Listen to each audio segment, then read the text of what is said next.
Hello, everybody from the sunny today London. My name is Spyridon, and I'm working with financial services institutions, advising them on their DevOps transformation and acceleration. I'm here today to talk to you about the triangular DevOps platform team, which is the setup that I've seen working most of the times in creating the high return of investment when setting up a platform team in a large organization. Let us look a little bit of the agenda for today. So I have a couple of disclaimers, and this is on the one hand to explain myself, and also for you to better be able to picture the model I'm presenting in organization, and also to save your time with questions that might come to you. Then I have the value proposition on platform teams in general, but also applicable to this model that I present to you.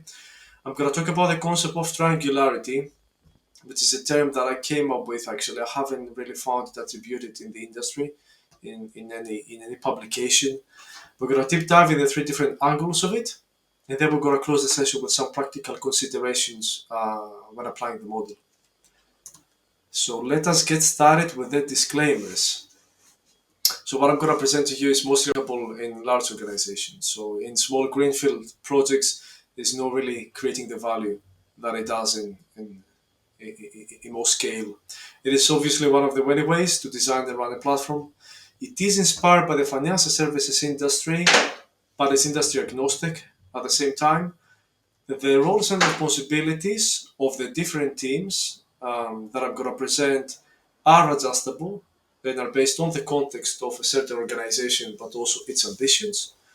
And then the setup is based on multi-tenancy, meaning that there's many several teams using it within an organization, and it provides a wide range of capabilities from CI/CD pipelines to cloud services. Now, let's discuss a little bit the value proposition for DevOps teams. This is not exhaustive, but it's quite targeted actually. So, a platform team can help you to create economies of scale and maximize operational and engineering efficiency in the organization. Simply, the logic is you build it once and it can be consumed unlimited. It does help you to fulfill the comparative advantage theory. The comparative advantage theory tells you that when you produce something, and it's more than one team that can produce it, give the responsibility to the one that can do it faster, cheaper, and with higher quality. So this is playing on your strengths of your organization. Maybe your developers are great on writing code and business logic, but not that great on building up platforms. So you might want to give that responsibility to a dedicated team composed by DevOps cloud and site reliability engineers, as an example. It can better help you to capture technological progress in relation to cost.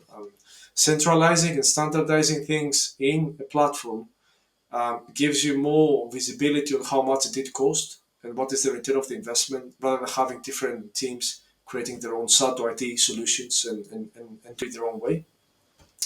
Can help you definitely on adoption and operational insights, so you can be better positioned to collect data on what's your adoption level in a certain platform and its capabilities, and also insights on how compliant you are by using the services, how much you fulfill non-functional requirements, and so on, which is actually a big advantage when we talk about enterprise transformations.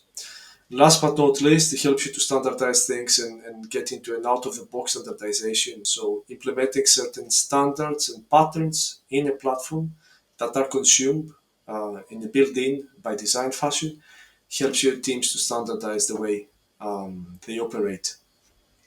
Now, let us look a little bit at the model itself, and now you can understand why I call it triangular. So, there's three teams, one capturing an angle of triangle, and basically have different responsibilities but all fitting back into one coherent operating model. The first team is the team that I call capability innovation, which is the one building new capabilities on the platform. The second team is the operations engineering, a team that keeps the light on in an engineer way, make sure that the lights are kept on and at some point with minimum close to zero intervention. And then you have the tactical onboarding team, which is out there working with your organization, helping tenants to come to your platform. Now, these three teams have some common responsibilities, as you see at the boxes on the right. So they all work on the DevOps platform experience improvements. Normally, the interest is called developer experience, but it's not only developers using DevOps platforms. I call it DevOps experience. They help with DevOps onboarding, um, making sure that the platform is compliant, and consecutively support the tenets of it to become compliant. Um, Work with understanding organizational needs. So basically, what does your organization need from a platform, but also capture organizational intelligence. Where is your organization? Where does it want to go in the future? To make sure that your platform can front run the enablement of new capabilities. Now, a very important thing that I wanted to mention, I won't go through the details, but you can see N being mentioned in the three different teams. It stands for number of people. Building that setup, you would like to have the higher number of people building on the platform innovation, a smaller number being out there helping tactical areas to get onboarded. I'm going to explain later on what I mean with tactical, and then as small as possible, team taking care of its operations engineering. Now, let us deep dive a little bit into the three different teams. And let us start with the capability innovation one. So, not very exhaustive, not complete, but it does give you a good taste, this slide about its main responsibilities. So, definitely one of the main responsibilities is to provision tools and services in the platform. I have listed three capabilities there that potentially can be in the platform. There can be many more. Hopefully, you have a capability catalog and a service catalog that basically lists all what a user can get out of your platform. Code quality checks, vulnerability scans, application monitoring out of the box, regression test suites, and the catalog can be very lengthy. Then working on platform interoperability, and this is within your platform, but also outside your platform. So utilizing APIs, utilizing plugins, get the whole ecosystem orchestrated through events to make sure that there's no interruption and it does fulfill the principle of continuity in your software development lifecycle. Stuff around maintenance, license, version upgrades, building a knowledge base so your tenants can self-serve themselves and get answers they want without disturbing your operations team. And last but not least, build frameworks, patterns, and standards in the platform and for the platform. An example can be creating build and deployment frameworks for Java or .NET applications, embed certain controls in the platforms. So basically, its tenants need to adhere to certain regulatory demand, implement out of the box identity and access management and permission rules, as well as to create reference architectures that focus on how the platform can be better utilized based on specific, let's say, velocity or reliability requirements of different products, applications, and services. Let us go into angle number two. This is the operations engineering team. And this team definitely keeps the lights on by performing operations in the platform and improving its reliability.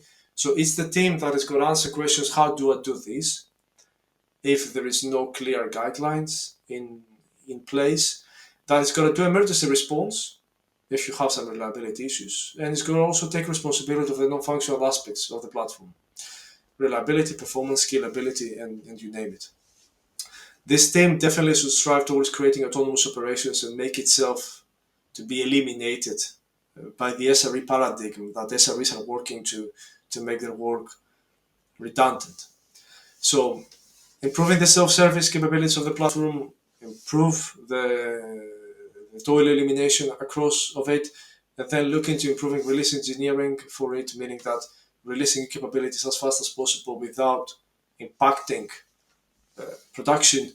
It's one of its responsibilities. A lot of stuff around observability, checking into the end-to-end state of the platform, look into velocities, compare them with our budgets, how fast can we move without impacting availability, all the good stuff.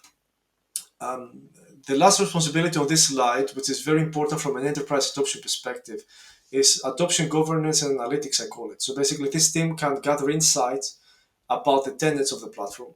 How many projects, how many repos, how many vulnerabilities, regression test coverage, service criticality, monitoring coverage. And they basically help you to understand where your organization stands in its DevOps evolution, how you should prioritize your efforts in the future, but also have data that helps you to classify yourselves compliant or not when facing your regulators. Angle number 3, the tactical onboarding. Let me explain what I mean with the word tactical here. Tactical, in my DevOps dictionary, means areas that you put efforts on that can help you to create an advantage for the broader organization.